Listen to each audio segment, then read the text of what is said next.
प्रेम का आधार ज्ञान और भय। प्रेम का आधार ज्ञान और भय। भला प्रेम का आधार ज्ञान और भय कैसे हो सकता है? जी हाँ, ज्ञान तो है, ये सब जानते हैं कि स्वयं श्री कृष्ण भगवान ये कहते हैं कि मैं सबसे अधिक ज्ञानियों से प्रेम करता हूँ। और रामचरितमानस में भी श्री रामचंद्र जी ने क्या यही लिखा है कि ज्ञानी ही भगत मुझे सबसे प्रिय है, क्योंकि वो जानता है, वह ईश्वर को सही से जानता है, वह तत्व ज्ञानी है, वह तत्व को सही से जानता है, वो तत्व को जानने वाला है।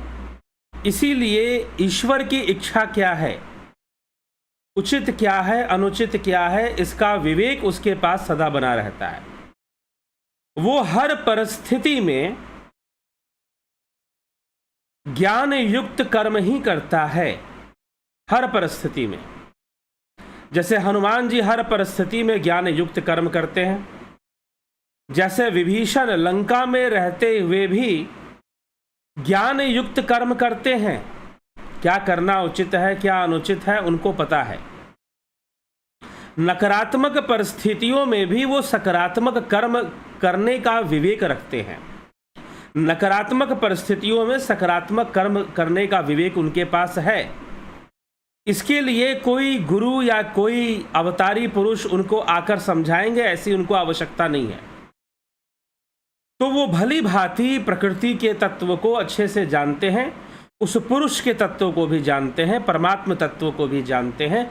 इसीलिए ऐसे ज्ञानी भक्त, हनुमान जी जैसे ज्ञानी भक्त, विभीषण जी जैसे ज्ञानी भक्तों को सब कुछ पहले से पता होता है कि ईश्वर की इच्छा क्या है,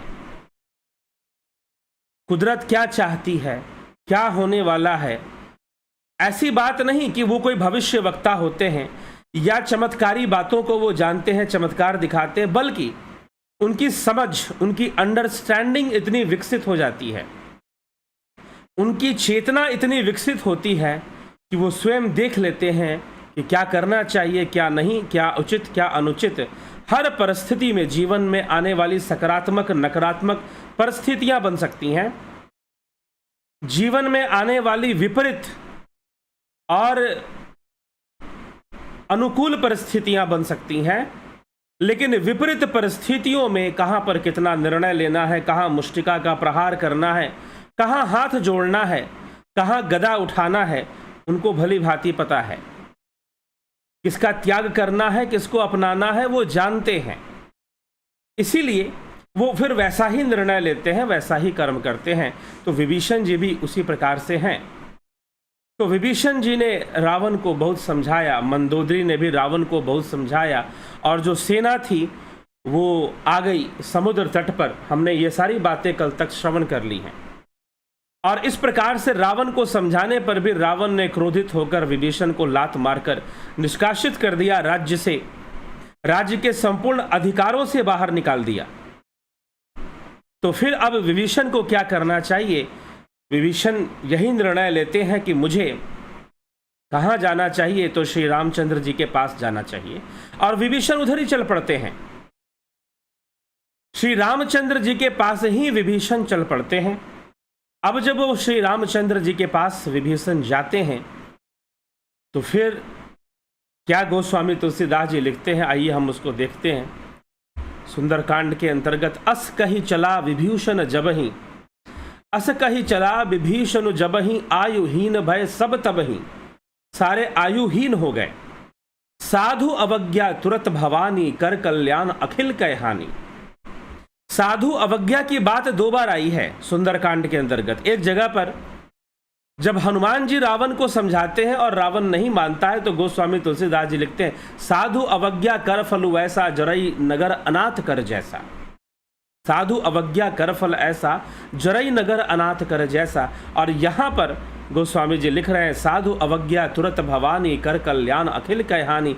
ये शिव जी कह रहे हैं पार्वती जी से कि ऐसा कहकर विभीषण ज्यों ही चले त्यों ही सब राक्षस आयुहीन हो गए, अर्थात उनकी आयु घट गई, उनकी मृत्यु निश्चित हो गई। शिव जी कहते हैं, हे भवानी, साधु का अपमान तुरंत ही संपूर्ण कल्याण की हानि कर देता है। परंतु विभीषण का तो कोई साधु वेश नहीं है। विभीषण ने तो कोई दाढ़ी बाल नहीं बढ़ा रखे हैं। विभीषण ने कोई ऐसे वस्त्र भी नहीं धारण कर रखे हैं। इसलिए साधु कौन? विभीषण को यहां पर साधु कहा जा रहा है। वहां पर हनुमान जी को कहा जा रहा है साधु के सवाद साधु, अवज्ञा कर फल ऐसा, जरई नगर अनाथ कर जैसा। वहां पर हनुमान जी को साधु कहा जा रहा है, यहां पर विभीषण जी को साधु कहा जा रहा है। तो साधु कौन? कियहु कुवेश साधु सन मानो, जिम जग जामवंत हनुमानो। कियहु कुवेश, कुवेश मतलब बुरा वेश। भले ही उनके पास साधु का वेश नहीं है, जैसे रावण। रामायण में यह बात बहुत ज्यादा महत्व रखती है और गोस्वामी तुलसीदास जी बार बार रिपीट कर कर ऐसे शब्दों का प्रयोग करते हैं जो हो सकता है कि साधु समाज, जो वेशधारी साधु समाज है, मैं ये नहीं कहता कि जो वेशधारी है वो पाखंडी ही है। हो सकता है कि जो वेशधारी हो उसमें अच्छे भी हों, परंतु जो वेशधारी साधु समाज और वेश धारण कर कर जिनकी साधुता सिद्ध होती है, जिनकी साधुता वेश धारण करके ही सिद्ध होती है, उनको जरूर चोट पहुंचेगी, उनको जरूर बुरा लगेगा। लेकिन जो वेश धारण करते हुए भी अगर साथ में साधु भी है, निश्चय से अपने कर्म से साधु हैं, अपने अभ्यास से साधु हैं, अपने मन इंद्रियों को जो साधने में लगे हैं, तो वो साधु कहलाएंगे। तो विभीषण यहां पर साधु हैं क्योंकि विभीषण ने साधु कर्म किया है। साधु कर्म का मतलब, कई बार लोग साधु का अर्थ भी बहुत बोलचाल में, व्यवहारिकता में अर्थ का अनर्थ हो चुका है। कई शब्दों का बहुत ही गलत अर्थ निकल चुका है हमारी भाषा में। अर्थ कुछ और है उसका, लेकिन अर्थ कुछ और ले लिया जाता है। ज्यादातर साधु उसे कहा जाता है कि साधु का मतलब होता है श्रेष्ठ। साधु का अर्थ समझिए, साधु का एक अर्थ होता है श्रेष्ठ। साधु का अर्थ होता है जिसने अपने आप को साध लिया। तो जो साध गया वो श्रेष्ठ तो हो ही जाएगा। इसलिए साधु साधु मतलब कि बहुत सुंदर, बहुत सुंदर, बहुत श्रेष्ठ, बहुत श्रेष्ठ, ऐसे भी कहा जाता है। साधु साधु भी कहा जाता है, किसी अच्छी चीज को देखकर साधु साधु कहा जाता है। तो इस प्रकार से साधु का मतलब श्रेष्ठ, साधु का मतलब सधा हुआ। लेकिन बाद में लोगों ने अर्थ का अनर्थ कर दिया। जो व्यक्ति बिल्कुल सीधा साधा रहता हो, चुपचाप रहता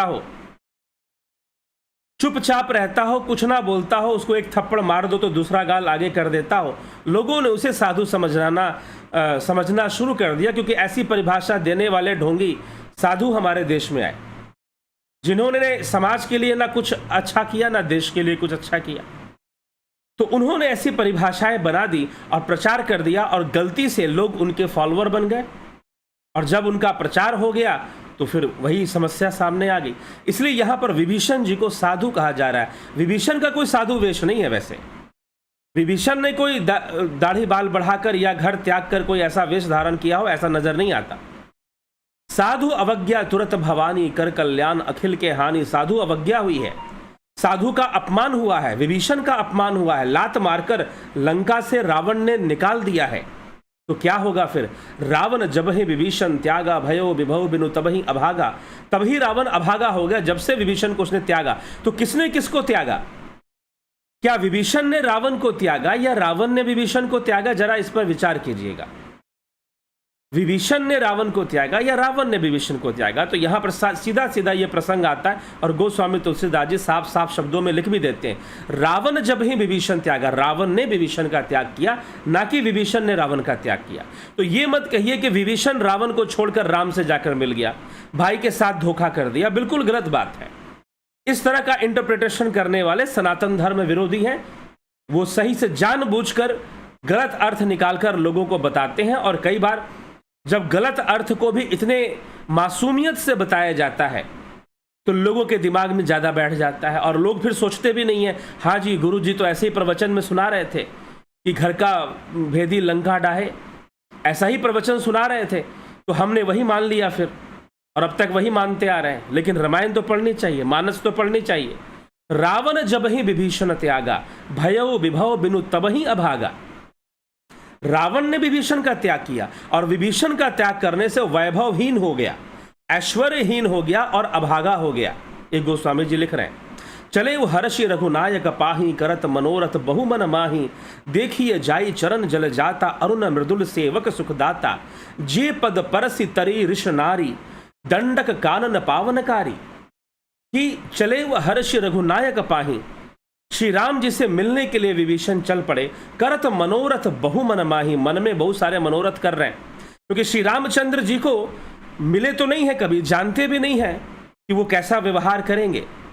अगर वो जानते भी हैं तो ईश रूप में जानते हैं, तत्व रूप में जानते हैं, और वैसा जानते हुए ही अपने कर्मों को उन्होंने सही ढंग से किया है।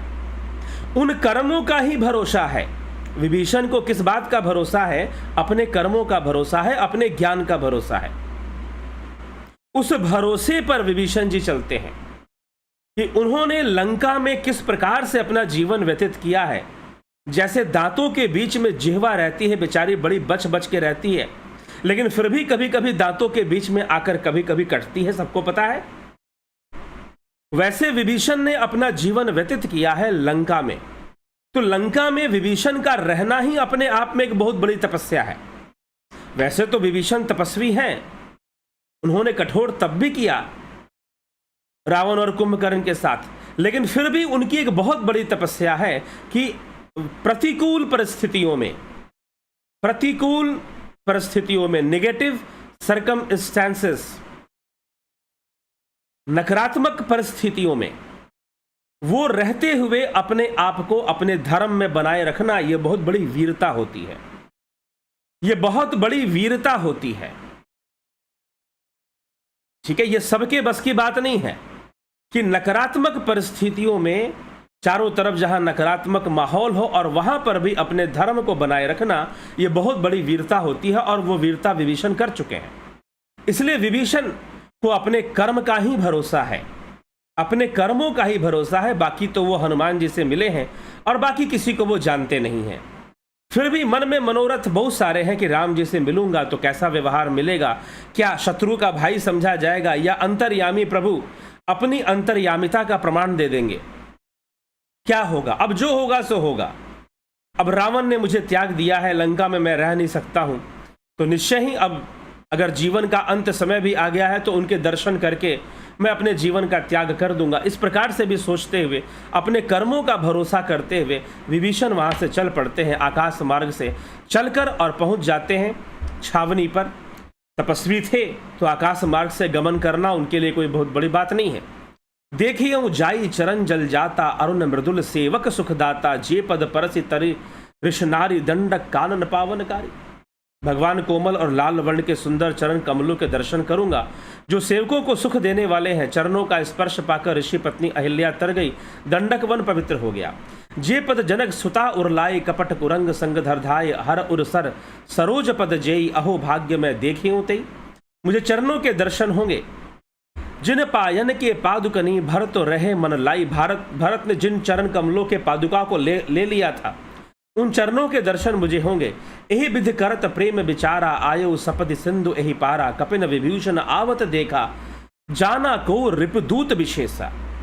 जब वानरों ने विभीषण जी को देखा कि कोई ऐसा राजसी वेश धारण कर कर आया है, लगता है असुर राज स्वयं आया है क्या, रावण ही तो कहीं नहीं आ गया। पहले ऐसा भ्रम होता है वानरों को, और वो समझ जाते हैं कि शत्रु का कोई खास दूत आया है। ताहि राखी कपीस पही आए, समाचार सब ताहि सुनाए। कह सुग्रीव सुनहु रघुराई, आवा मिलन दसानन भाई। सुग्रीव ने क्या किया? सुग्रीव ने विभीषण को बंदी बना लिया। कि जब विभीषण ने सब कुछ बताया वानरों को कि मैं कौन हूं, मैं लंकेश रावण का भाई विभीषण हूं, और जैसे ही ये बात राजा सुग्रीव तक पहुंची, राजा सुग्रीव ने अपनी बुद्धिमत्ता का प्रमाण देते हुए, अपनी कुशल कूटनीति राजनीति का प्रमाण देते हुए विभीषण जी को बंदी बना लिया। और विभीषण जी को बंदी बनाकर ताहि राखी कपीस पही आए, वानरों की निगरानी में विभीषण जी को रखकर श्री रामचंद्र जी के पास आ गए। कह सुग्रीव सुनहु रघुराई, हे श्री राम जी सुनिए, आवा मिलन दसानन भाई। कि दसानन भाई मिलने के लिए आया हुआ, दसानन मतलब रावण का भाई मिलने के लिए आया है। कह सुग्रीव सुनहु रघुराई, आवा मिलन दसानन भाई। कह प्रभु सखा बूझिए काहा, कहई कपीस सुनहु नरनाहा। आप बताइए क्या करें, रावण का भाई विभीषण आया है, आपसे मिलना चाहता है। हे मित्र, तो अब राम जी विभीषण सुग्रीव से पूछते तुम्हें क्या लगता है। अब विचार विमर्श करना पड़ेगा ना भाई, ऐसे कैसे निर्णय ले सकते हैं। तो सुग्रीव से पूछते हैं कि हे मित्र, मित्रता पूर्वक व्यवहार करते हैं। हे मित्र, तुम क्या समझते हो। वानर राज सुग्रीव ने कहा कि महाराज, मुझे तो यही सही लगता है कि रावण का भाई है, दूत बनकर आया है, निश्चय ही हमारी सेना का भेद लेने आया है, निश्चय ही हमारी सेना का भेद लेने आया है। जैसे हमने हनुमान जी को भेजा था, हनुमान जी गए थे और सारा भेद लेकर आए थे, वैसे ही रावण भी भेद लेने के लिए अपने भाई को भेजा है। मुझे तो यही लगता है, भले वो बोल रहा है कि आपकी शरण में आया है, और मेरे विचार से विभीषण को बंदी बनाकर हमें रखना चाहिए। हमें कोई मौका नहीं देना चाहिए कि वो हमारी सेना का भेद ले ले। हमें विभीषण को बंदी बनाकर रखना चाहिए। यही मेरा निर्णय है, मैं यही समझता हूं, और यही विवेक उचित है, यही राजनीति के अनुसार सही है, और यही कूटनीति के अनुसार सही है। यही करना चाहिए, विभीषण को बंदी बनाकर रखना चाहिए। ऐसा सुग्रीव ने सलाह दे दिया, जो कि राजनीति के दृष्टिकोण से, कूटनीति के दृष्टिकोण से, एक पॉलिटिकल एनालिसिस से, पॉलिटिक्स के दृष्टिकोण से बिल्कुल सही था। बिल्कुल सही निर्णय था कि हाँ भाई, दूत आया है और इस समय युद्ध के पहले आया है, तो भेद लेने आया है, इसको बंदी बनाकर रख लेते हैं। और यही बात भगवान राम से सुग्रीव ने कह दी। लेकिन सुग्रीव को समझाते हुए भगवान राम कहते कि ठीक है कि आया है, इस कारण से आया है, और ये बड़े मायावी होते हैं। जान न जाए निशाचर माया, काम रूप कहीं कारण आया। निशाचरों की माया को समझा नहीं जा सकता, राक्षस बड़े मायावी होते हैं, इनकी माया को नहीं समझा जा सकता। ब्रह्मा का भी इनको वरदान होता है, इससे बड़े मायावी बन जाते हैं। इनकी माया को समझना मुश्किल है, इसलिए इनको बंदी बनाकर रखना ही अच्छा है। भेद हमारा लेन सठ आवा, राखिया बांधी मोही असभावा।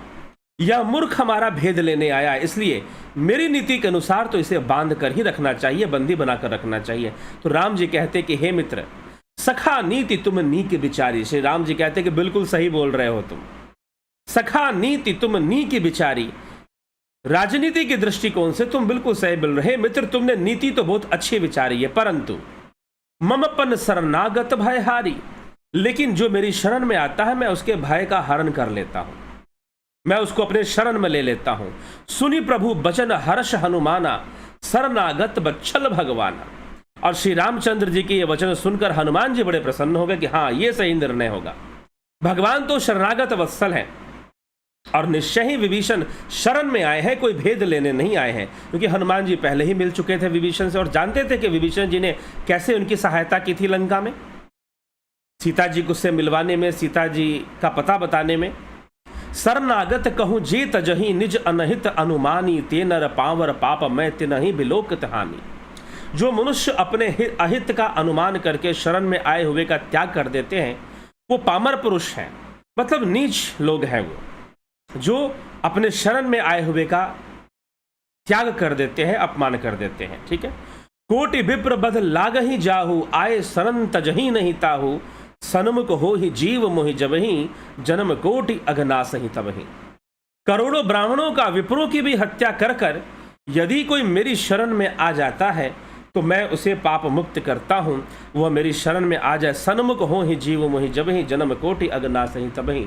अगर हम इस बात को पूरी तरह से आध्यात्मिक रूप से समझे, व्यक्ति कितना भी बड़ा पापी क्यों ना हो, यदि वो योग के मार्ग पर चल पड़ता है, क्योंकि योग के मार्ग पर चलने में उसे तपस्या करनी पड़ती है, तप करना पड़ता है, और तपस्या के फल में वो पापों से निश्चय रूप से मुक्त हो जाता है। वो उस ईश्वर को भी जान लेता है, और जब ईश्वर को जान लेता है, उस परम तत्व को जान लेता है, तो पाप मुक्त तो हो ही जाएगा, जीवन मुक्त भी हो जाएगा, और अंततः कैवल्य की प्राप्ति भी उसे हो जाएगी।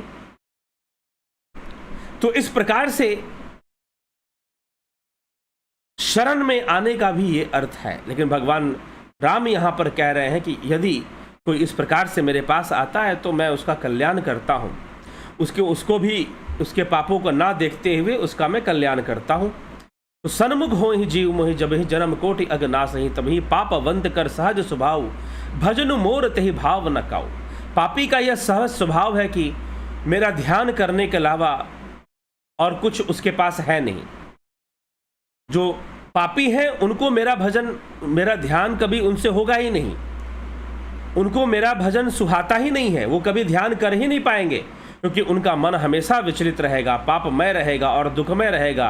कभी इधर भागेगा, कभी उधर भागेगा। पाप करने वाला व्यक्ति हमेशा इधर उधर भागता रहता है, सोचता रहता है। यदि वह रावण का भाई निश्चय ही दुष्ट हृदय का होता तो क्या वह मेरे सम्मुख आ सकता था? वो मेरे सम्मुख आने का सामर्थ्य नहीं रखता। अगर वो दुष्ट हृदय होता तो निर्मल मनजन सो मोहि पावा मोहे कपट छल छिद्र न भावा। श्री रामचंद्र जी कहते हैं निर्मल मनजन सो मोहि पावा।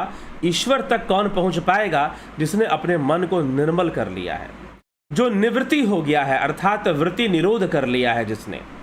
और मन निर्मल तभी होगा जब वृत्तियों का निरोध होगा। तो निर्मल मन जन सो मोहि पावा, निर्मल मन जिसका हो चुका। निर्मल मन कहने का मतलब जिसका मन साफ हो गया है, बहुत तरह के ख्याल, बहुत तरह के विचार, बहुत तरह की बातें जिसके मन में नहीं है, वो मात्र ईश्वर के ध्यान में ही लीन होना चाहता है, वो ध्यान योग में ही लीन हो जाना चाहता और उसका कोई लक्ष्य नहीं है। तो निर्मल मन जन सो मोहि पावा मोहि कपट छल छिद्र न भावा भेद लेन पठवा दस सीसा तबहु न कछु भय हानि कपीसा।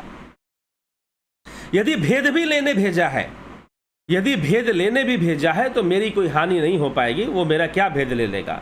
ठीक है, तो कोई भेद नहीं ले पाएगा। जह मखु सखा निसाचर जेते लक्ष्मण हनई निमिष महु तेते जऊ सभीत आवा सरनाई रखी हूं ताहि प्राण की नाई।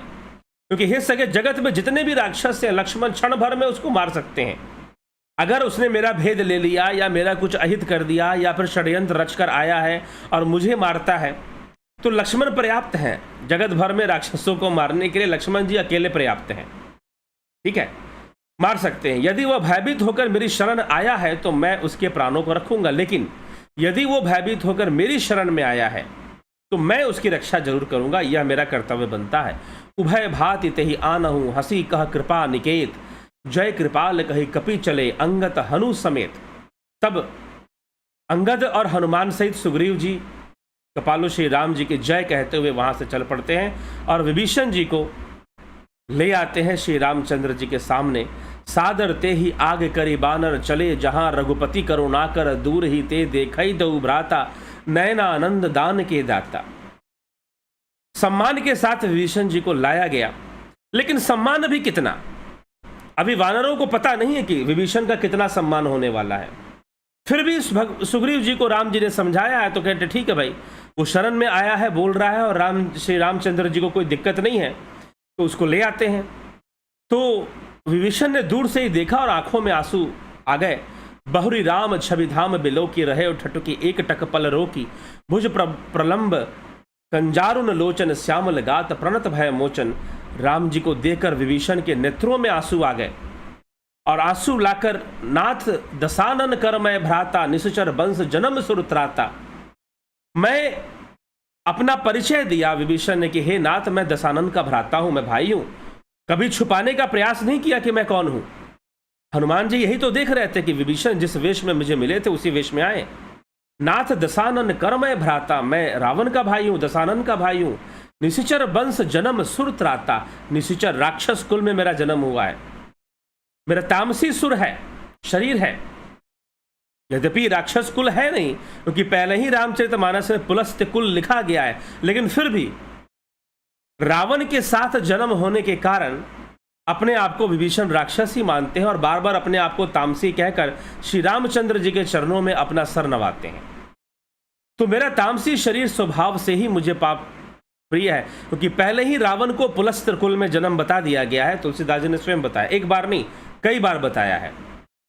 श्रावण सुजसु सुनि आयहूं प्रभु भंजन भव भीर त्राहि त्राहि आरती हरन शरण सुखद रघुवीर।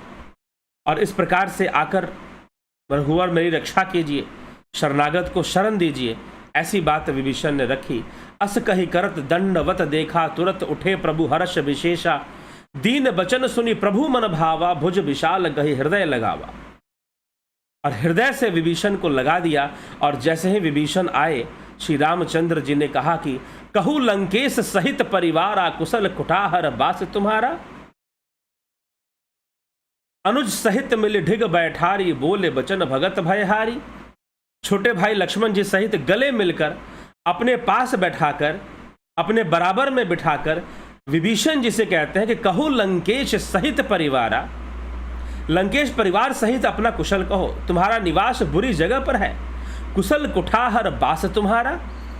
तुम तो लंका में रहते हो, लेकिन तुम हो धर्मात्मा आदमी, फिर भी तुम राक्षसों के बीच में रहते हो, तो कैसे बीतती है तुम्हारी। कहू लंकेश, लंकेश शब्द का प्रयोग। अब सुग्रीव तो बेचारा राजनीति का लोभी आदमी, सुग्रीव ने सोचा कि भाई लंकेश कैसे कह दिया, ये लंकेश तो है नहीं। धीरे से सुग्रीव गया और श्री रामचंद्र जी के कान में बोलता है कि नहीं प्रभु, ये लंकेश नहीं, ये लंकेश का भाई है, ये लंकेश का भाई है। राम जी ने कहा कि नहीं, मेरे लिए यही लंकेश है, मेरे लिए लंका का राजा यही है। अगर तुम्हें भ्रम है तो आओ, अभी मैं इसका राज्य तिलक कर देता हूं। अब सुग्रीव को तो ये बड़ा नाटकीय लगा कि अभी राज्य तिलक कैसे, अभी तो हमने युद्ध भी नहीं किया, अभी तो लंका जीती भी नहीं, और अभी राज्य तिलक। सुग्रीव को संशय हो गया, लेकिन हनुमान और अंगद जैसे जो वानर थे उनको बड़ी प्रसन्नता हो गई कि इसका मतलब कि युद्ध में विजय निश्चित है। अगर श्री राम जी लंका विभीषण का राज तिलक करते हैं, उसे लंका का राजा अभी से घोषित करते हैं, और उसे लंकेश का भाई ना बोलकर बार बार लंकेश कह रहे हैं, सुनहु लंकेश, लंकेश शब्द प्रयोग कर रहे हैं। कहू लंकेश सहित परिवारा, कुशल कुठाहर बास तुम्हारा। संशय हुआ सुग्रीव को और अन्य वानरों को, लेकिन हनुमान जी प्रसन्न हो गए कि ये श्री रामचंद्र जी घोषणा कर रहे हैं कि लंका पर विजय तो निश्चित है, लंका पर विजय तो निश्चित है। अनुज सहित मिले ढिग बैठारी, बोले बचन भगत भयहारी। लक्ष्मण जी के साथ बराबर में बिठाया। खल मंडली बसहूं दिन राति, सखा धर्म निबहई कही भांति। मैं जानहूं तुम्हारी सब रीति, अति नय निपुण न भाव अनीति। मैं तुम्हारी सब नीति जानता हूं, दिन रात दुष्टों की मंडली में बसते हो, फिर भी धर्म निभाते हो। तुम्हारा धर्म किस प्रकार निभता है मैं तुम्हारी सब रीति जानता हूं। तुम अत्यंत नीति निपुण और धार्मिक हो, तुम्हें अनीति नहीं सुहाती है। हे तात, नरक में रहना वरन अच्छा है, परंतु विधाता दुष्ट का संग कभी ना दे। विभीषण जी ने कहा, हे रघुनाथ जी, अब आपके चरणों का दर्शन से मैं कुशल हूं और आनंद में हूं। दोनों के बीच में बातें हो रही है। तब लगी कुशल न जीव कहूँ, सपने हूँ मन विश्राम। जब लगी भजत न राम कहूँ, शोक धाम तजि धा काम। जब तक अपने अंतर आत्मा राम को, अंतर राम को जीव ना जान ले, तब तक उसका कल्याण नहीं होने वाला। गोस्वामी तुलसीदास जी यहां पर कह रहे हैं, अंतर राम का ध्यान न कर ले तब तक वो शांति से जीवन नहीं बिता सकता है। तब लगे हृदय बसत खल नाना, लोभ मोह मच्छर मदमाना। जब लगी उड़ना बसत रघुनाथा, धरे चाप सायक कटिभाथा। लोभ मोह मत्सर मद और मान आदि अनेक दुष्ट तभी तक हृदय में बसते हैं जब तक कि धनुष बाण और कमर में तरकस धारण किए हुए श्री रघुनाथ जी हृदय में नहीं बसते। ममता तरुण तमी अंधियारी, राग द्वेष उलुक सुखकारी। तब लगी बसत जीव मन माही, जब लगी प्रभु प्रताप रवि माही। तो इस प्रकार से श्री रामचंद्र जी बहुत सारी बातें विभीषण जी से कहते हैं और समझाते हैं। विभीषण जी कहते हैं, मैं निश्चर अति अधम स्वभाव, शुभ आचरण किन्ह नहीं काऊ। जास रूप मुनि ध्यान न आवा, तेहि प्रभु हर्षि हृदय मोहि लावा। जिन्होंने मुनियों के भी ध्यान नहीं आता, वो प्रभु ने कैसे मुझे इतना सम्मान दिया। मैं तो निश्चर हूँ, राक्षस कुल में मेरा जन्म है, आचरण मेरा अच्छा नहीं है। अहो भाग्य मम अमित अति, राम कृपा सुख पुंज। देखो नयन बिरंच शिव सेव्य जुगल पद कंज। ठीक, तो अत्यंत असीम सौभाग्य है जो मैंने ब्रह्मा और शिव जी के द्वारा सेवित युगल चरण कमलों को देख लिया। विभीषण जी अपना भाग्य मनाते हैं, बहुत विधि से अपना भाग्य मनाते हैं, और श्री रामचंद्र जी समझाते हैं कि सुनहु सखा निज कहूँ, सुभाव जान भुषुंड सबहु। शंभु गिर जाओ जो नर होई, चराचर द्रोही आवे सभय शरण तकी मोही। हे सख सुनो, मैं तुम्हें अपना स्वभाव कहता हूँ। राम जी कहते हैं कि जिसे काकभूषुंडी शिव जी और पार्वती जी भी जानते हैं। कोई मनुष्य जड़ चेतन जगत का ही द्रोही क्यों ना हो, सारे संसार का द्रोही हो, यदि वह भी भयभीत होकर मेरी शरण में आएगा तो मैं उसका कल्याण करता हूं, उसको शरण देता हूं, चाहे संसार से ही उसकी शत्रुता हो। और जो सही रास्ते पर चलते हैं, आध्यात्मिक रास्ते पर चलते हैं, उनकी शत्रुता तो संसार से हो ही जाती है। तो श्री रामचंद्र जी कहते हैं कि तजी मद मोह कपट छल जाना, मोह मद कपट को जो त्याग देता है, करहु संत ही साधु समाना। जननी जनक बंधु सुत दारा, तनु धनु भवन सुहृद परिवारा। सबकई ममता ताग बटोरी, मम पद मन ही बांध बरे डोरी। समदर्शी इच्छा कछु नाही, हर्ष शोक भय नहीं मन माही। कि सबके जननी जनक, माता पिता बंधु पुत्र और पत्नी, तनु धन भवन सुहृद परिवारा, तन धन भवन और हृदय परिवार, इन सबके प्रति जो ममता है, सबके ममता ताग बटोरी, सबकी ममता को कि जो धागे जुड़े हुए उन धागों को इकट्ठा कर कर सबके ममता ताग बटोरी। मम पद मन ही बांध बरु डोरी। बरना मतलब बड़ी डोरी, बरना ऐसे ऐसे रस्सी को बरते हैं। आपने देखा हुआ गांव में लोग रस्सी बरते हैं इस प्रकार से, तो उसको बरना कहते हैं। तो इस प्रकार से सारे तागों को इकट्ठा करके एक मजबूत रस्सी बनाकर मेरे चरणों से बांध दो, यह समर्पण है। श्री रामचंद्र जी समर्पण की परिभाषा विभीषण जी को समझाते हैं। किस प्रकार से तुम समर्पित हो जाओ श्री राम के चरणों में, ईश्वर के चरणों में। समदर्शी इच्छा कछु नाही, हर्ष शोक भय नहीं मन माही। समदर्शी इच्छा कुछ नहीं, कोई इच्छा नहीं है मेरे मन में, कोई इच्छा नहीं कि कोई मैं जीत जाऊं। इसलिए लंकेश, विभीषण को लंकेश कहकर उसका राज्य तिलक कर देते हैं। सुग्रीव मन ही मन सोचता है कि ये कैसी नीति है, अभी तो हमने लंका जीता भी नहीं और विभीषण का राज्य अभिषेक किया। लगता है कि विभीषण को चने के झाड़ पर चढ़ा रहे होंगे, विभीषण में खूब हवा भर रहे होंगे ताकि वो सारा भेद लंका का बता देगा शायद। सुग्रीव ऐसा सोचते हैं, लेकिन श्री रामचंद्र जी का कोई ऐसा उद्देश्य नहीं है। सुग्रीव मन ही मन ऐसा विचार करते हैं कि ये क्या बात हुई, लंका का राजा अभी से घोषित कर दिया। भगवान श्री रामचंद्र जी ने कहा कि अभी तो, सुग्रीव ने कहा कि अभी तो हमने लंका जीती भी नहीं है प्रभु, फिर कैसे? लंका जीती भी नहीं है, अभी तो युद्ध होना बाकी है। तो श्री रामचंद्र जी अब क्या समझाएं सुग्रीव को? सुग्रीव को बात समझ में नहीं आ रही है। हनुमान जी समझ गए, अंगद जी समझ गए, कई वानर समझ गए, नल नील जामवंत सब समझ गए कि इसका मतलब कि लंका पर विजय तो निश्चित ही है, परंतु सुग्रीव को अभी भी बात समझ में नहीं आई। सुग्रीव ने फिर प्रश्न कर दिया, क्योंकि भाई लंका का राज्य मिलेगा तो राजनीति के हिसाब से मैंने भी राम जी का साथ दिया है, तो आधा राज्य मेरा होना चाहिए और आधा राज्य श्री रामचंद्र जी का होगा, आधा आधा का हिस्सा बंटना चाहिए, क्योंकि सुग्रीव के मन में अभी भी वही राजनीति, बंटने बांटने वाली राजनीति है, वही कूटनीति है। लेकिन श्री रामचंद्र जी ने सुग्रीव को स्पष्ट कर दिया, भाई न तेरा होगा न मेरा होगा, जो सच्चा अधिकारी है उसी का होगा, और सच्चा अधिकारी विभीषण जी। लंका का राजा बनने के सच्चे अधिकारी स्वयं विभीषण जी हैं, तो ना तेरा होगा ना मेरा होगा, हम तो यहां पर युद्ध करने आए हैं, इस पृथ्वी को राक्षसों से मुक्त करने आए हैं, धर्म के स्थापना के लिए हम युद्ध कर रहे हैं, दूसरा कोई कारण नहीं है। धर्म स्थापना के लिए निष्काम भावना से युद्ध करो। श्री रामचंद्र जी के मन में निष्काम भाव है, कोई लंका का राज्य हड़पने की कोई इच्छा नहीं है, और ना वो ये चाहते कि सुग्रीव को ऐसा मन में रखे। तो सुग्रीव की भी सारी दुविधा, क्योंकि सुग्रीव मन में बहुत सारी बातें लेकर चल रहा था। यदि रावण से युद्ध होता है और हम विजयी होते हैं, विजयी हम होंगे क्योंकि वो राम जी के प्रताप को पहले ही देख चुका था कि कैसे श्री रामचंद्र जी ने बाली को वध कर दिया, जो रावण को भी अपनी काख में दबा कर रखता था। एक ही बाण में 7 तार के पेड़ काट दिए और एक ही अंगुष्ठ के प्रहार से दुंदुभी राक्षस की अस्थियों को 100 योजन दूर फेंक दिया। श्री रामचंद्र जी अद्भुत रूप से बलवान हैं, अद्भुत रूप से वीर हैं, दिव्य हैं। विभीषण ये जानता था, और इनकी सहायता से हम दोनों जब मिल जाएंगे तो लंका पर विजय करना मुश्किल नहीं रहेगा, और लंका पर जब विजय होगा तो सुग्रीव के मन में कहीं ना कहीं था कि हमारा भी कोई हिस्सा होगा। और कब विजेताओं ने राजा के पुत्र या राजा के भाई को राजा बना दिया, लेकिन वहां पर भी किष्किंधा में भी श्री रामचंद्र जी ने अंगद को युवराज बना दिया।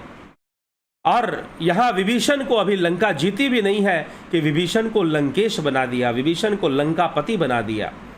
सुग्रीव को बड़ी हैरानी होती है, और सुग्रीव जब पूछते हैं, और पूछते पूछते किसी ने बड़ा सुंदर विचार किया और लिखी, कथा लिखी, मानस में वर्णन नहीं है लेकिन कथा आई कि सुग्रीव ने पूछा कि प्रभु आज विभीषण आपके पास आया है, आज विभीषण आपके शरण में आया है, तो आपने उसे लंका का राजा बना दिया। कल अगर सीता जी को वापस लेकर रावण ही आ जाए, हो सकता है कि आज विभीषण कल रावण शरण में आ जाए। अब सुग्रीव को क्या पता कि रावण का व्यवहार कैसा, विभीषण का व्यवहार कैसा, दोनों तो भाई भाई हैं। हनुमान जी बेहतर तरीके से जानते हैं कि विभीषण और रावण में क्या अंतर है। सुग्रीव ने प्रश्न कर दिया कि कल कहीं रावण ही सीता जी को वापस कर दे और पूरी तरह से आपकी शरण में आ जाए तो आप क्या करेंगे? फिर उसे कौन सा राज देंगे? इसको तो आपने लंका का राज दे दिया, इसको तो आपने लंका का राज दे दिया, अब उसे कौन सा राज देंगे? क्या किष्किंधा का राज दे देंगे? तो श्री रामचंद्र जी ने कहा कि अगर कल रावण आ जाता है मेरी शरण में, इसी प्रकार से जैसे विभीषण आया वैसे अगर रावण आ जाएगा तो मैं उसे अयोध्या का राज्य दे दूंगा। सुग्रीव के कल्पना के परे था। सुग्रीव कभी सोच भी नहीं सकता था कि श्री रामचंद्र जी किस अवस्था में रहते हैं, उनकी मनोदशा कैसी रहती है। तो इसीलिए प्रभु कहते हैं समदर्शी इच्छा कछु नाही, सबके ममता ताग बटोरी, मम पद मन ही बांध बड़ी डोरी, समदर्शी इच्छा कछु नाही। सारी ममता को मुझसे बांध दो, लेकिन मैं तो समदर्शी हूं। समदर्शी इच्छा कछु नाही, हर्ष शोक भय नहीं मन माही। मेरे मन में कोई हर्ष भी नहीं है, कोई शोक भी नहीं है, कोई भय भी नहीं है। भगवान तो बस लीला कर रहे हैं, लेकिन प्रभु तो समदर्शी ही होते हैं, समदर्शी ही होते हैं। मनुष्य अपनी भावनाओं और अपने कर्मों से ही सुख और दुख भोगता है। ईश्वर किसी को सुख और दुख नहीं देते। मनुष्य अपने ही कर्मों से, काल के वशीभूत, माया के वशीभूत अनेकों कर्म करता है और अपने ही कर्मों से सुख दुख भोगता है। ईश्वर भला क्यों सुख दुख देंगे? तो वो समदर्शी हैं। समदर्शी इच्छा कछु नाही, जैसे सूर्य समदर्शी है, सबको बराबर धूप देता है, लेकिन जो बेचारा सारा दिन कमरे में बैठा है उसको धूप कहां से मिलेगी? तो कोई इच्छा नहीं है और ना मन में कोई हर्ष है, ना कोई शोक है और ना ही कोई भय है। अस सज्जन मन उर बस कैसे, लोभ हृदय बसही धनु जैसे। और जो समदर्शी होता है, जो सज्जन होते हैं, विभीषण जैसे सज्जन होते हैं, अस सज्जन मम उर बस कैसे, लोभी हृदय बसही धनु जैसे। और इस प्रकार के जो सज्जन हैं वो मेरे मन में, लोभी के हृदय में जैसे धन बसता है, वैसे ही मैं ऐसे सज्जनों को प्राप्त करने के लिए लोभी होता हूं कि मुझे ऐसे सज्जन मिले। हनुमान जी जैसे लोग मिले, विभीषण मिले। अस सज्जन मम उर बस कैसे, लोभी हृदय बसई धनु जैसे। तो मेरा कोई इच्छा नहीं है, मैं समदर्शी हूं। रामचंद्र जी कहते हैं मैं समदर्शी हूं, ना कोई हर्ष है, ना कोई शोक है और ना ही कोई भय है, लेकिन फिर भी मेरे मन में एक लोभ है कि ऐसे सज्जन मुझे मिले। अस सज्जन मम उर बस कैसे, लोभी हृदय बसही धनु जैसे। ऐसे सज्जन मेरे हृदय में ऐसे ही बसते जैसे लोभी के हृदय में धन बसता है। तुम ही सारीखे संत प्रिय मोरे, विभीषण जी को संत कहा। श्री रामचंद्र जी यहां पर विभीषण जी को संत कहते हैं, इसलिए सुंदर कांड में सौंदर्य है हनुमान और विभीषण जी का, दो सौंदर्य यहां पर है। तुम सारीखे संत प्रिय मोरे, धरहु देह नहीं आन नहीं हो रे। तुम सरीखे मुझे, तुम जैसे संत मुझे बहुत ही प्रिय हैं। संत कहा, अब संत कैसे बनोगे भाई? बिना घर छोड़े संत कैसे बन जाओगे? बहुत सारी बातें हैं। रामचरितमानस बहुत सारे संशयों को दूर करता है, संशय रूपी तोतों को उड़ा देता है रामचरितमानस। संशय रूपी तोतों को उड़ा देता है रामचरितमानस। तो यहां पर कहते कि तुम संत हो। विभीषण जी संत हैं, लेकिन विभीषण जी ने कोई संत वेश, कोई साधु वेश, कोई ऐसा तो कुछ धारण नहीं किया है, लेकिन फिर भी संत हैं। वो तो लंका से चल के आ रहे हैं, गृहस्थ आदमी है, पत्नी है, बच्चे हैं, परिवार है, घर है, तो लंका से चल के वो आ रहे हैं श्री रामचंद्र जी से मिलने के लिए। लेकिन फिर भी रामचंद्र जी उन्हें संत, क्योंकि संत होना एक मानसिक अवस्था है, संत होना एक स्थिरता है, संत होना एक विवेक है, संत होना विवेक की जागृति है, संत होना एक अंडरस्टैंडिंग, एक समझ है, जिसको प्रकृति की, पुरुष की सही सही समझ हो गया, जिसको ज्ञान हुआ, तत्व ज्ञान हुआ और सही सही बातों को वो समझ गया। अब तत्व ज्ञान किसे कहते हैं, मैं पहले भी वीडियो बना चुका हूं, आगे भी तत्व ज्ञान की चर्चा आएगी। सांख्यिक शास्त्र के अनुसार जो तत्व ज्ञान है, तत्व ज्ञान आजकल लोग अपने मर्जी से तत्व ज्ञान की परिभाषा दे देते हैं। ज्यादातर गुरुजी लोग यही कहते हैं कि मैं तुम्हें तत्व ज्ञान दे रहा हूं, लेकिन तत्व ज्ञान किसे कहते हैं ये जानना चाहिए शास्त्र अनुसार।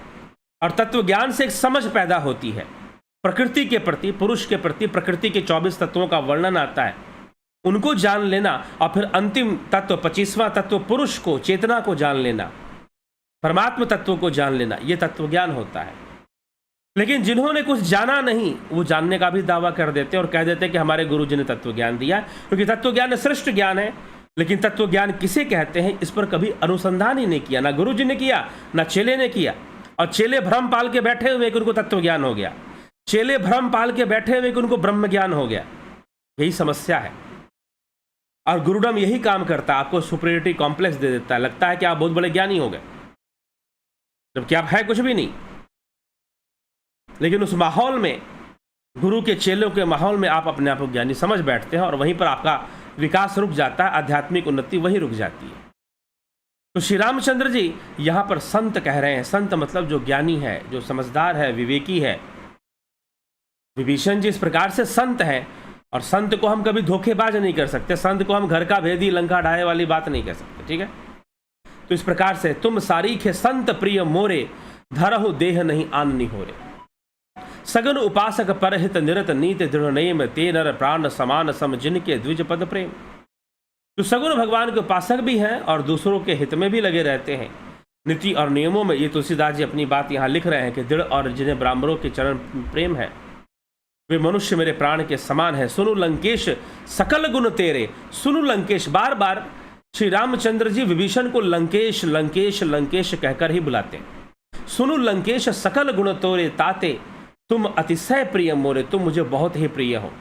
राम वचन सुनी बानर जूथा, सकल कहीं जय कृपा बरु था।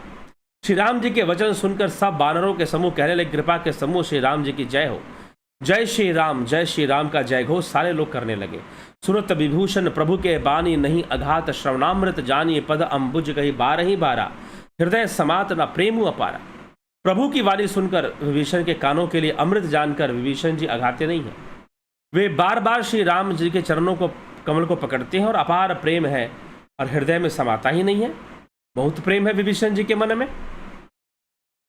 सुनहु देव सचराचर स्वामी, प्रणत पाल उर अंतर जामी, उर कछु प्रथम बासना रही, प्रभु पद प्रीति सरित सो भई। कि सबके हृदय के भीतर की जानने वाले आप हैं। सुनिए, मेरे हृदय में पहले कुछ वासना थी, वह प्रभु के चरणों के प्रीति रूपी नदी में अब बह चुकी है। अब कृपाल निज भगति पावनी, देहु सदा शिव बन भावनी, एव मस्तु कही प्रभु रण धीरा, मागा तुरत सिंधु कर नीरा। अब तो हे कृपाल, शिव जी के मन के सदैव को प्रिय लगने वाली अपने पवित्र भक्ति मुझे दीजिए। एवं मस्तु कहकर रणधीर प्रभु श्री राम जी ने तुरंत ही समुद्र का जल मांगा। और समुद्र का जल मांगर यद्यपि सखा तब इच्छा नाही, मोर दरुष अमोघ जग माही, अस कही राम तिलक तही सारा, सुमन वृष्टि नभ भई अपारा। हे सखा, यद्यपि तुम्हारी इच्छा नहीं है, पर जगत में मेरा दर्शन अमोघ है। ऐसा कहकर श्री राम जी ने उनको राज तिलक कर दिया। आकाश से देवताओं ने पुष्पों की वर्षा कर दी, सबने पुष्पों का वर्षा किया और राज तिलक कर कर विभीषण को लंका का राजा घोषित कर दिया। और सब जगह विभीषण की जय जयकार शुरू हो गई कि लंकापति विभीषण की जय, लंकापति विभीषण की जय। देवताओं ने भी जय जयकार कर दी, वानर सेना ने भी जय जयकार कर दी। रावण क्रोध अनल निज, श्वास समीर प्रचंड, जरत विभीषण राखे दिनेहु राजु अखंड। श्री राम जी ने रावण की क्रोध रूपी अग्नि में जो अपनी विभीषण की श्वास रूपी पवन से प्रचंड हो रही थी, जलते हुए विभीषण को बचा लिया, उसे अखंड राज्य दे दिया। जो संपत्ति शिव रावण ही दिन्हे दिए दसमात, सोई संपदा विभीषण ही सकुचि दिन रघुनाथ। 10 सिरों को काट देने के बाद भी जो संपत्ति शिव जी ने रावण को नहीं दिया था, उससे भी बड़ी संपदा आज श्री रामचंद्र जी ने विभीषण को दे दिया। रावण चाहता था कि शिव जी चल पड़े उसके साथ और लंका में वास करें, लेकिन शिव जी नहीं आए रावण के साथ। लेकिन आज श्री रामचंद्र जी ने विभीषण को सब कुछ ही दे दिया, आध्यात्मिक रूप से भी और सांसारिक रूप से भी सारी चीजें दे दी। हर तरह से श्री रामचंद्र जी ने विभीषण को बहुत कुछ प्रदान कर दिया, विभीषण को बहुत कुछ दे दिया। तो यह ज्ञानी भक्त की, यह प्रेम का आधार है, जिसका आधार ज्ञान है। विभीषण का ज्ञान है, विभीषण की समझ है, विभीषण की सूझबूझ है। लेकिन एक और प्रेम होता है, एक और प्रेम होता है जिसमें कि श्री रामचंद्र जी जो है पुल का निर्माण करने जाते हैं, और जब सेतु का निर्माण करते हैं तो सेतु का निर्माण के लिए विभीषण जी से कहते हैं कि तुम जरा बताओ कह लंकेश सुनहु रघुनायक कोट सिंधु शोषक तब सायक। वीर वानर राज सुग्रीव और लंकापति विभीषण सुनो, गहरे समुद्र को किस प्रकार पार किया जाए। श्री रामचंद्र जी पूछते, सुनु कपीश लंकापति बीरा, कही विधि तरिय जलधि गंभीरा। सुनो कपीश लंकापति बीरा, हे कपीश, कपीश मतलब सुग्रीव और लंकापति मतलब विभीषण। अब विभीषण के लिए लंकापति शब्द का प्रयोग हो रहा है। सुनो कपीश लंकापति बीरा, कही विधि तरिय जलधि गंभीरा। इस गहरे समुद्र को किस प्रकार से पार किया जाए। संकुल मकर उरग झस जाति, अति अगाध दुस्तर सब भांति। अनेक जाति के मगर सांप मछलियां से भरा हुआ है, अत्यंत अथाह समुद्र पार करने में सब प्रकार से कठिन है। कह लंकेश सुनहु रघुनायक, तब लंकेश ने कहा। यहां पर भ्रम मत कीजिएगा, लंकेश मतलब रावण नहीं है, लंकेश मतलब यहां पर विभीषण। सुंदरकांड में आखिरी के चौपाइयों में कह लंकेश सुनहु रघुनायक कोटि सिंधु शोषक तब सायक, जदपि तदपि नीति असी गाई, विनय करिए सागर सन जाई। विभीषण जी ने नीति समझाते हुए कहा कि हे राम जी सुनिए, यद्यपि आपका एक बाण ही करोड़ों समुद्रों को सुखा सकता है, तथापि नीति ऐसी कहती है कि पहले समुद्र देवता के पास जाकर हमें रास्ता मांगना चाहिए।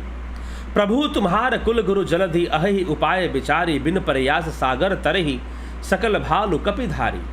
हे प्रभु, जो समुद्र हैं वो आपके पूर्वज हैं, आपकी कुल में बड़े हैं, पूर्वज हैं वो।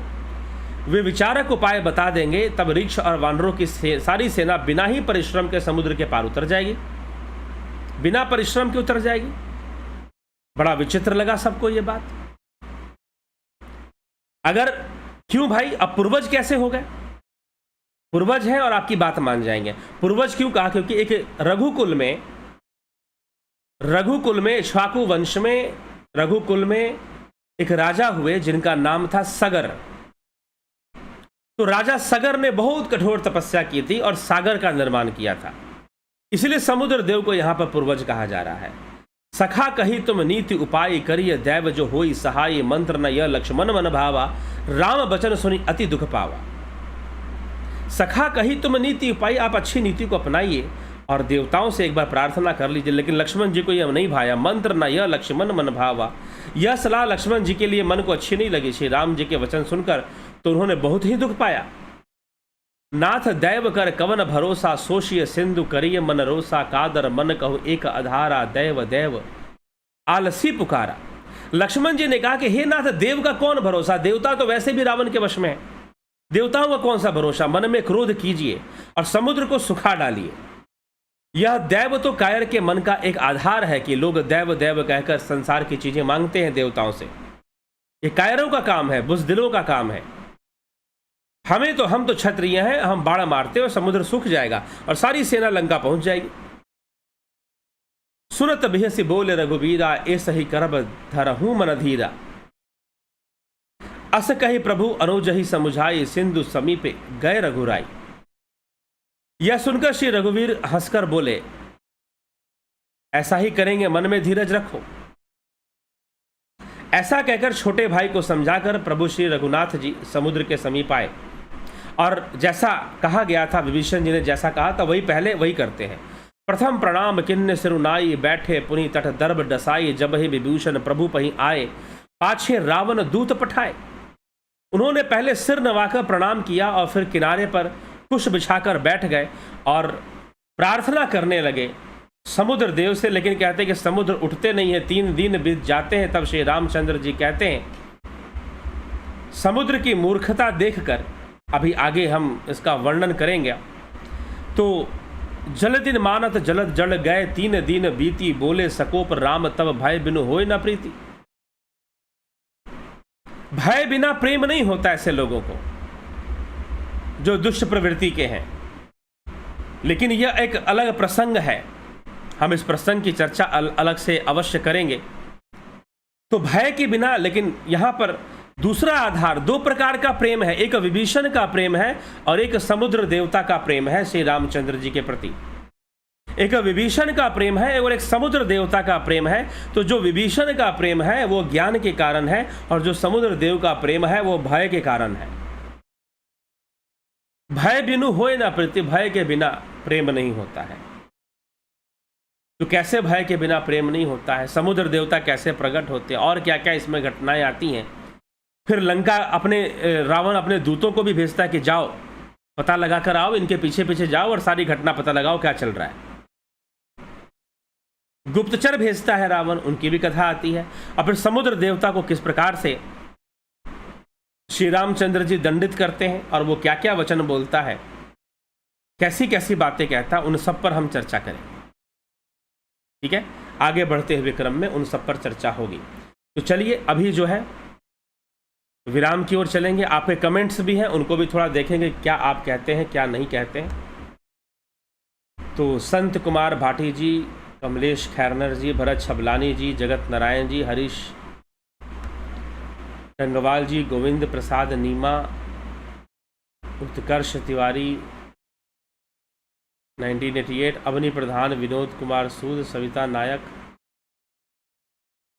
बिस्लाल बहादुर सिंह जी, रामविलास जी, रमेश पेशवानी, संजय घागरे, श्वेता राय सिन्हा, देवरतन बलदावा, रूपलाल विश्वकर्मा, रामनिवास मीना, बलवंत सिंह गोहिल, कुमु शिवम भट्ट, माधुरी कोल्हे, विष्णुचंद्र मौर्य, विमल शाह, राजू पाल जी, ए.के. भट्ट जी, जय श्री राम, वीरेंद्र मिश्रा, पंकज सोनी, राम सिंह कश्यप, उषा श्रीवास्तव, अर्जन भाई चौहान, अशोक श्रीवास, सतीश मास्टर,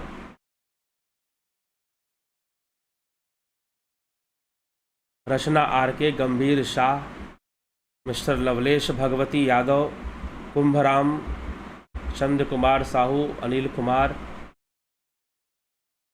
मनीष यादव जी, सीताराम कहिए, रावण की उम्र क्या लाखों वर्ष थी, कृपया समाधान। किसने कहा लाखों वर्ष थी? ज्योति दत्ता, लेकिन फिर भी काफ़ी ज़्यादा थी। तपस्वी लोग थे, अपनी उम्र ही तो रावण बढ़ाना चाहता था कि मैं दीर्घायु हो, जो मैं मरूँ ही ना। बीकू कुचाड़िया जी, ज्योति दत्ता जी, उदय शंकर जी। योग आचरण और ब्रह्म आचरण में क्या अंतर है? एक ही बात है, ब्रह्म आचरण ऊंची अवस्था है, योग आचरण में आप योग कर रहे हैं, योग आचरण में आप योग कर रहे हैं, और ब्रह्म आचरण में आप सम की अवस्था में चले गए। ब्रह्म आचरण मात्र विवाह करना नहीं है, बहुत आगे की अवस्था है ये। विवाह नहीं किया तो कोई ब्रह्मचारी हो गया, ऐसी बात नहीं है। तो उदय शंकर जी बहुत अभिनंदन है आपका। दीपक मिश्रा जी, चंद्रेश्वर पांडे जी, बहुत अभिनंदन है आप सभी का। चलिए, और मिलेंगे आप सभी से फिर कल मिलते हैं लाइव चर्चा में, और लाइव चर्चा में कल मिलकर आप सभी से जरूर मुलाकात होगी, और मिलेंगे तो फिर आपसे आगे की चर्चा और ध्यान योग की चर्चा। किसी ने बहुत सुंदर प्रश्न किया है ध्यान योग के ऊपर, उस पर भी चर्चा होगी। और अभी सुंदरकांड का बहुत महत्वपूर्ण प्रसंग बचा हुआ है, आखिरी प्रसंग है सुंदरकांड का, आखिरी अंग बचा हुआ है और बहुत महत्वपूर्ण प्रसंग है सुंदरकांड का। तो उस पर चर्चा किए बिना सुंदरकांड पूर्ण नहीं होगा, तो उस पर भी हम चर्चा करेंगे। मिलते हैं कल फिर आप सभी से। और ध्यान योग का कोर्स 14 अप्रैल से शुरू हो रहा है। ज्वाइन करना चाहते हैं शीघ्र ज्वाइन कर लीजिए, और ज्वाइन कर इसका पूरा लाभ उठाइए। तो चलिए, इसी के साथ विराम देते हैं। बहुत बहुत आभार आप सभी का।